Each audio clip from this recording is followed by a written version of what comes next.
So, welcome to this class.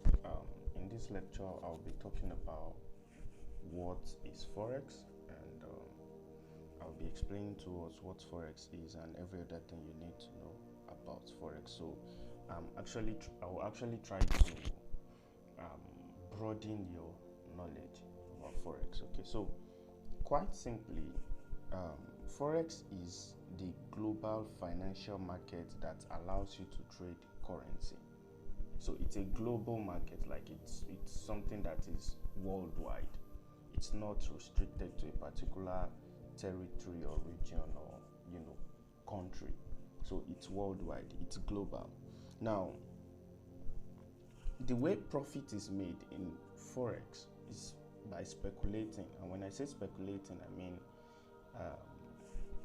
if you think one currency will be strong, like it will go high, and another currency will go low, okay, and if at the end of the day your prediction is correct, that's how you make profit. So if you predicted one to go high and one to go low, and you're correct, that's how you make profit. But it's it's kind of more broad, it's wider than just you thinking, right? So it's not just, it doesn't just end there. So basically, Forex is coined from the word foreign.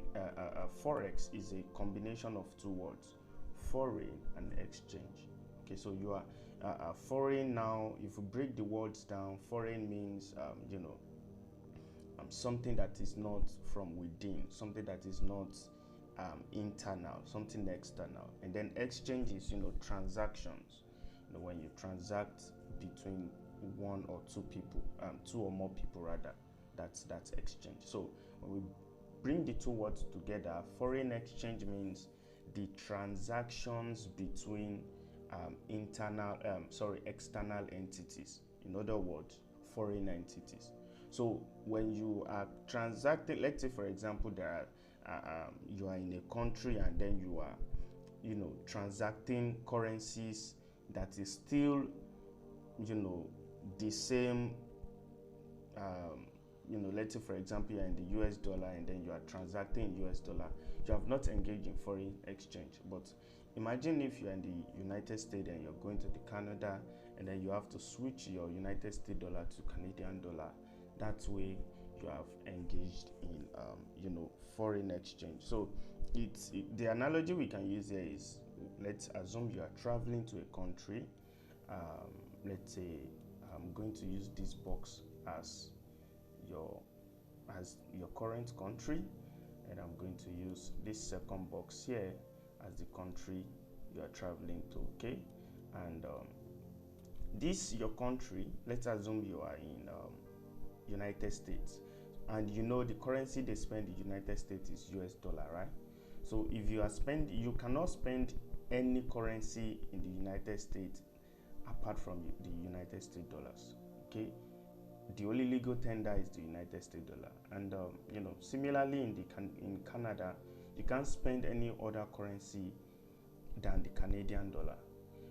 Although the name sounds, United States dollar and Canadian dollar, of course they are both dollar, but they are different legal entities. They are backed up by different body. Get what I'm trying to say? So if, for example, you are in the United States and you want to come here to Canada, what you will have to do now is you have to convert this your United States dollars, right, to Canada, so that by the time you are in Canada, you'll be able to spend. So I'm just going to put a box here. Now, the entity or the process of you converting your United States dollar to Canada and to Canadian dollar is now called foreign exchange. So in this scenario, you are you have dollars, right, and you need Canadian dollars. You have United States dollar, you need Canadian dollar. So you are giving out. Now, when you say giving out, I mean you are selling your Canadian dollar, and as you're selling your Canadian dollar, you are selling your Canadian dollar, right? And as you're selling your Canadian dollar, you are getting paid in the United States dollars. So it's a simultaneous kind of thing. As you are selling, you are also buying. So by the time your United States dollar is no more with you, you are having, Canadian dollar. Okay. And conversely, if you are now in the Canada, let's say you've gone to Canada and now you want to come back to the United States, and let's say, of course, you have to convert your Canadian dollar to the United States dollar. Now, how exactly is profit made through this exchange that you have just done? Okay, let me explain that.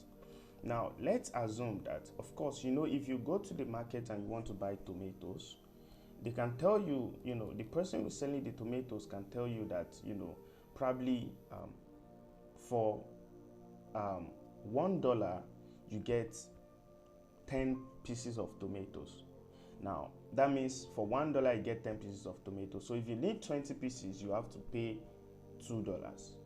And if you need, more, the more you need, the more you pay, and the lesser you need, the lesser you pay. You get the point? So the same thing happens in currency. There is no magic there. It's the simple way you go to the market in your neighborhood or to the mall in your neighborhood and make transaction. Okay, when you want to buy this Canadian dollar, there is an amount you have to pay in dollar, and this amount, right, has its equivalent in Canadian dollar. Now, this equivalent is what we call exchange rate. I'm going to, we call that exchange rate.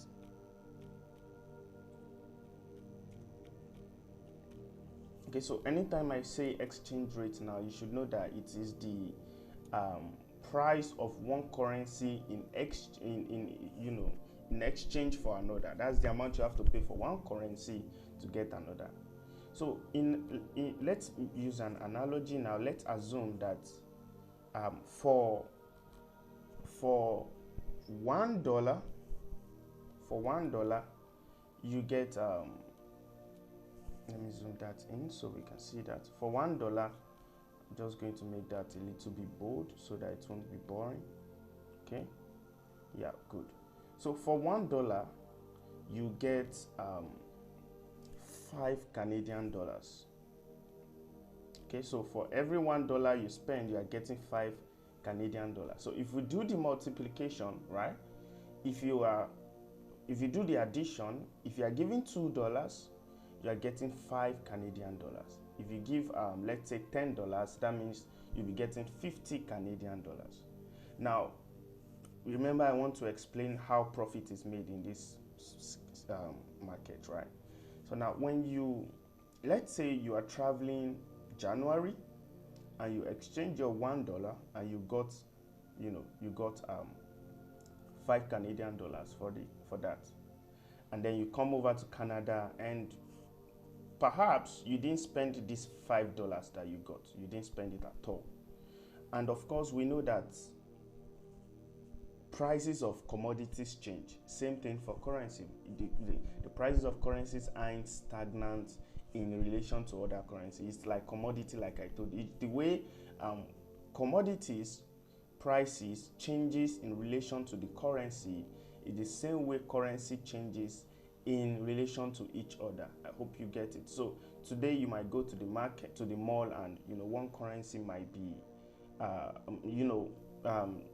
the ketchup might be selling for $5. That's $5. And then next week you are coming back, and then you are seeing that it has increased to probably $7. So the same way the ketchup price do fluctuate, that's the same way currency fluctuates against each other. I hope you get it. So now I'm still on explaining how profit is made, so please follow up. Now remember, okay, so let's assume you spent 3 months, and by the end of March you decided that okay, you are done with whatever you're doing in Canada and you want to come back to the United States. Now let's assume that by now the exchange rate between the United States dollar and the Canadian dollar has increased from 5 to, I'm just going to use a round figure now so that it can be easily understood by you. From 5 to let's say 7. From 5 to 7. So in other words, for every $1, right, you pay 7 Canadian. For every $1 you pay, you get 7 Canadian dollar. And for every 7 Canadian dollar you pay, you get what? $1. Now, remember you bought at when it was at 5, but now it has increased to 7. So in other words, what we, in this scenario, we say the Canadian dollar, right, is stronger against the dollar, because the Canadian dollar has increased and the dollar still remains in that position or probably decrease. The point is, when a currency increase, right, against another currency, we say the currency that is increased is bullish or is stronger than the currency that is, decreasing or is at that same value.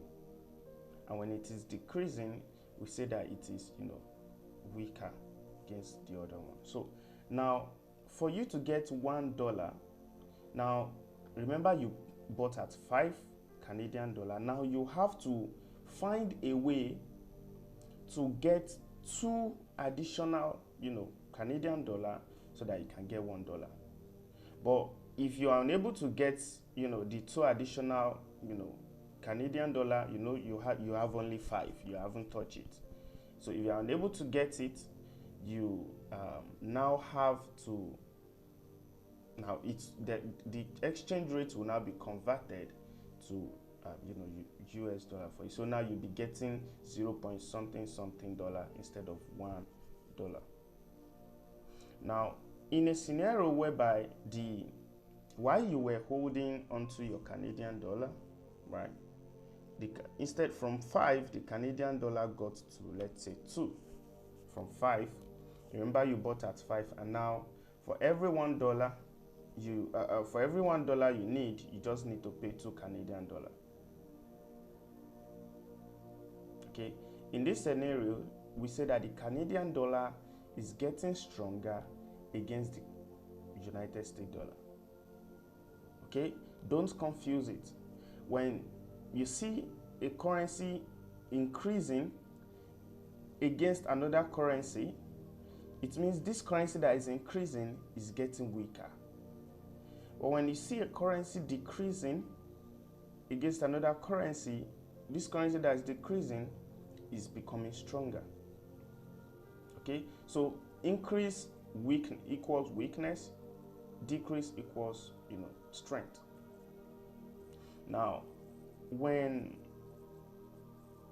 you had 5 Canadian dollar, that's the amount you have, 5 Canadian dollar, and now you want to go back to the United States.